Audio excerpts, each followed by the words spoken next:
Kenya, Africa, together with QSTPS TV, where we discuss LGBTQ issues with an LGBTQ approach in an LGBTQ plus planet, where God lives inside everyone. So this is the series we are titling Israel's Rise as a Global Leader. Israel's rise as a global leader, and we've done part 1, and part 2 is going to be a summary of what happened in the past. Why are we here? Why are we in the war against Hamas, in the war against anti-Semites and Nazis, people who hate Jews?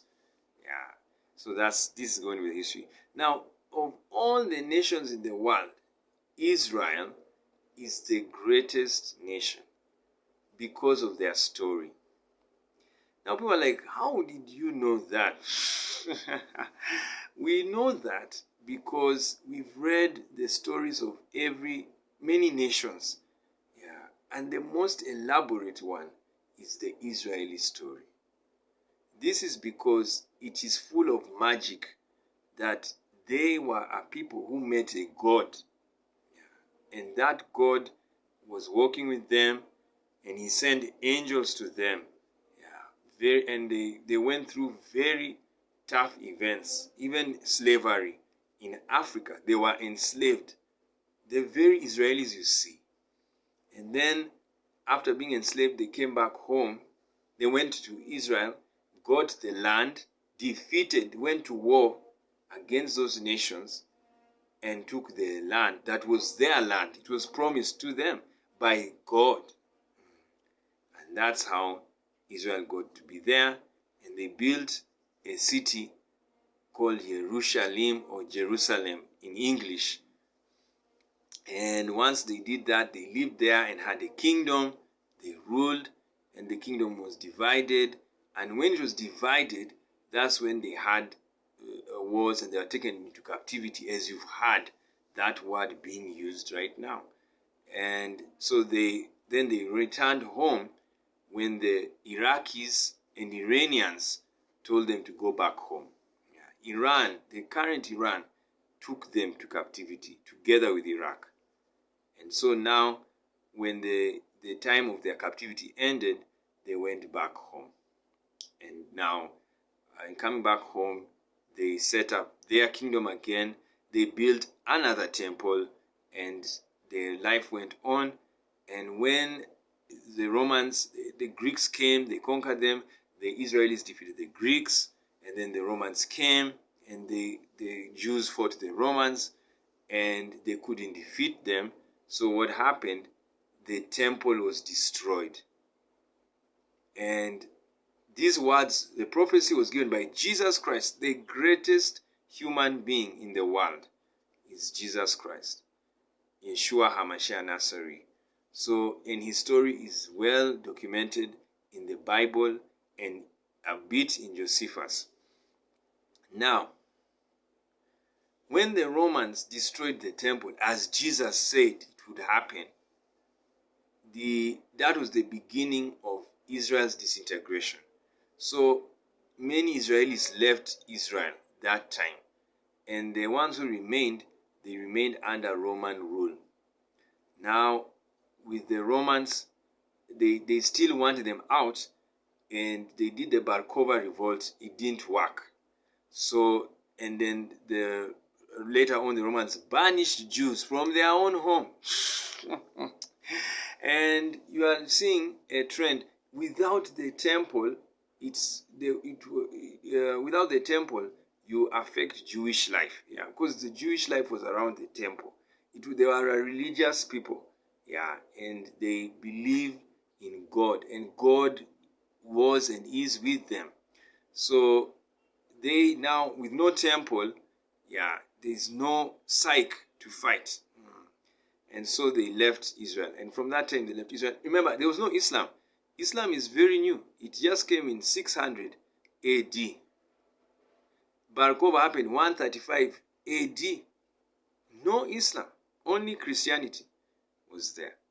So one of the reasons why we are saying the current war, anti-Semitism, is ignorance, total ignorance.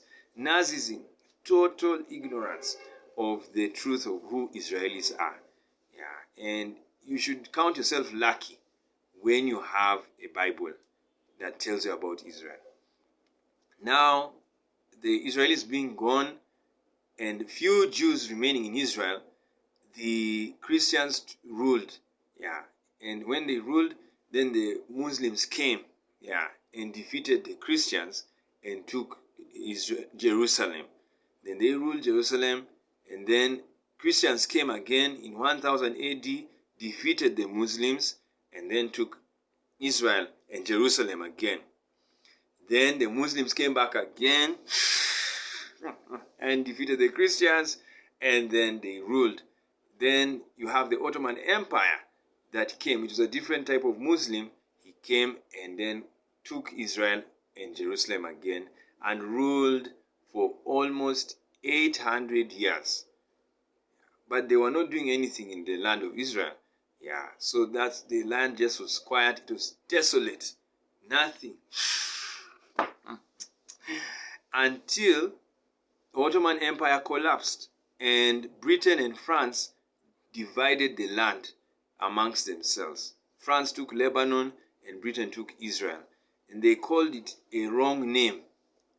The Mandate of Palestine. That is not the name. Yeah. They instead of saying, they were supposed to say Judah. Yeah. In fact, the Muslims call it Judah Philistan. Jews and Philistine. And Philistine is not an Arab. Yeah. So there are so many things that have to be corrected. So now the Britain ruled, and just like African countries were ruled by Britain, Israel was ruled by Britain. It was a colony, yeah, a mandate. Now, the Israelis were coming back because of anti-Semitism in Europe, and so their population was increasing, and they were also saying, we know we are home, we need our home back, we need Jerusalem back. So they got it back in 1948. And now the Arabs who were living there were like, no way. And ever since that time till today, yes, that war has been on. Yeah, the Arabs are saying it's their land. They are saying Jerusalem is theirs. And the Israelis are like, no, it's our land and Jerusalem is ours.